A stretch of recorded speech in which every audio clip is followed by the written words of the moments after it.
Hi, and welcome to the Gifted and Distractible vlog. I'm Julie Skolnick, founder of With Understanding Comes Calm and author of Gifted and Distractible. And this month in the Gifted and Distractible vlog, I want to talk to you about a really important topic, which is your brain. So there are several things that have happened this week that have made me think about the strength that we have in our own heads to make things better or worse, easier or harder. So our brains are very, very strong. And when we have negative self-talk, our brains are really, really strong in putting us into a downward spiral. But the opposite is also true. When we practice positive self-talk, when we push hard against all those negative thoughts that we have, we're able to actually change our attitude and therefore change our experience. So I have 3 examples that I want to share with you. The first one is when we did our Haystack Ask Me Anything. The Haystack is a TUI adult community because it's hard to find TUI adults. It's like looking for a needle in a haystack. So when we had our Haystack AMA or Ask Me Anything this week, one of our wonderful members started a discussion that ended up going in so many directions, of course, and she was talking about the frustration that she has when she notices, because of her olfactory sense, her sensual or sensory overexcitability, she has such an incredibly strong sense of smell that she can even smell a gas leak or mold or and other members were talking about their overexcitabilities, their incredible sensual or sensory superpowers, and how so often they feel gaslit, as though people don't believe them. They think, especially professionals, if you have somebody coming out and you smell a gas leak and the professional doesn't, they're going to defend themselves and be like, well, it must be in your head. I don't smell it. Why do you smell it? I don't think you really, just ignore it. You'll be fine. Well, we're not going to be okay with that, we critical thinking TUI people. So what happens is we can think to ourselves, why doesn't anybody believe me? Why is it so hard? Why am I so bad at communicating? Why do I have such a hard time? Why am I so emotional? Or we can think to ourselves, wow, I have such an incredible superpower. I am making sure that my family or my neighbors are safe because I have this power to smell this smell or hear this sound or whatever your superpower is. And it's so fascinating to me that our brains might go in a negative direction instead of noticing and hanging on to the incredible abilities that we have. Yes, it's frustrating. Yes, we feel gaslit. But if we go down that downward spiral, we're really only hurting ourselves. So why would we add to already the negativity that we're getting from other people? Okay, so now the other second example is I was walking. I'm here actually in my home with my beautiful 92-year-old mother. And I was walking yesterday and I took a really long walk, and it's the same path that I used to jog as a teenager. Well, I got like a third of the way through and I was like, oh my God, this is so far. My knees, my hips, whatever. And I started thinking to myself, when I was a teenager, I could run this. Why am I so out of shape? What's wrong? And then I realized, what am I doing? I'm just making this so much harder on myself. And instead I was like, wow, here I am. I am doing this for myself. I am walking. Look at the beautiful nature. And I started positive self-talk. And before I knew it, all of a sudden I was in the last quarter and I could actually see my finish line. So if I had just kept beating myself up, every step would have been an effort. Okay, third example of the brain and what we can do to make things easier, make things harder. I'm visiting my beautiful 92-year-old mom. You're going to get to meet her in a second. And almost to the day 2.5 years ago, she fell, broke her back, and was in and out of the hospital, in and out of hospice, in and out of the hospital, in and out of rehab. We went to hospice. She gave all her jewelry away to me and my 2 sisters.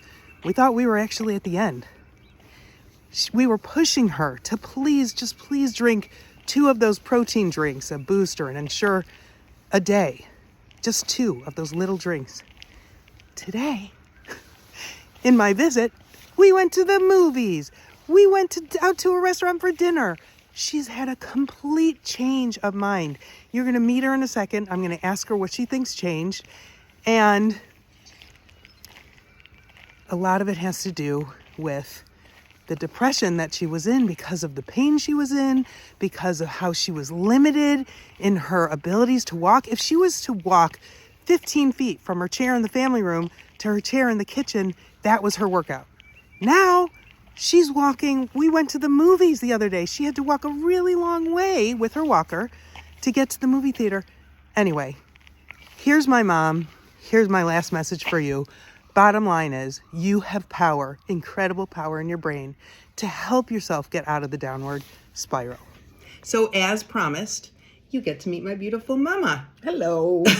So we were just having a conversation about what I was talking about in our vlog earlier, and how strong our brains are in influencing how we see things, how we behave, how we are able to adapt.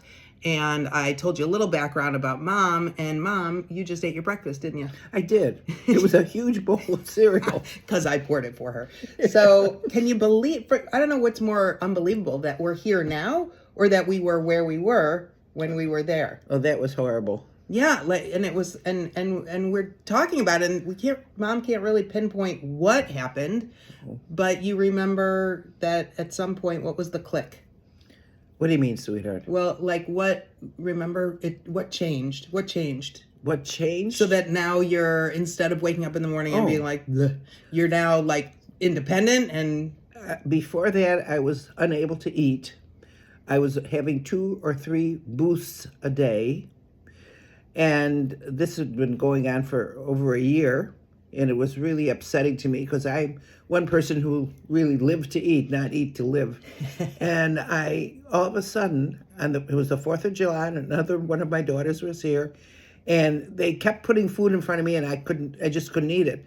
This time she put food in front of me, and by golly, I ate it. And from then on, I started eating and starting to get better and stronger.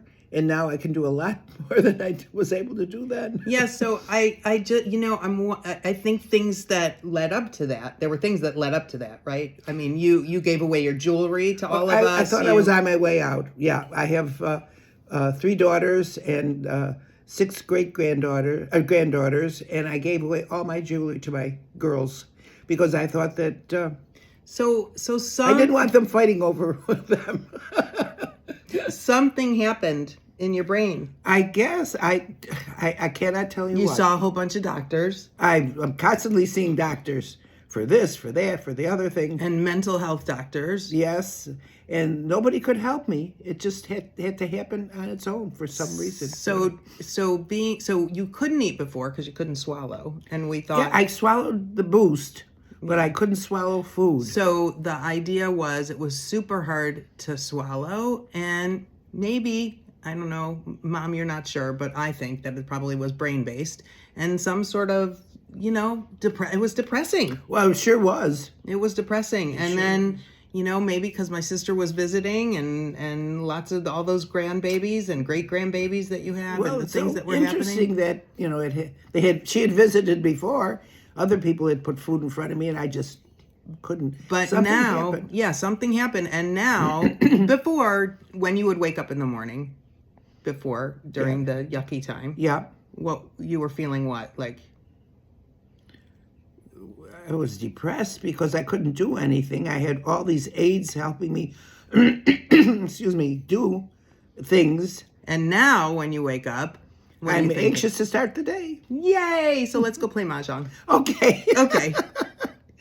So from me and Judy, my mom, we hope that you too will have a fog lift if you're in a fog.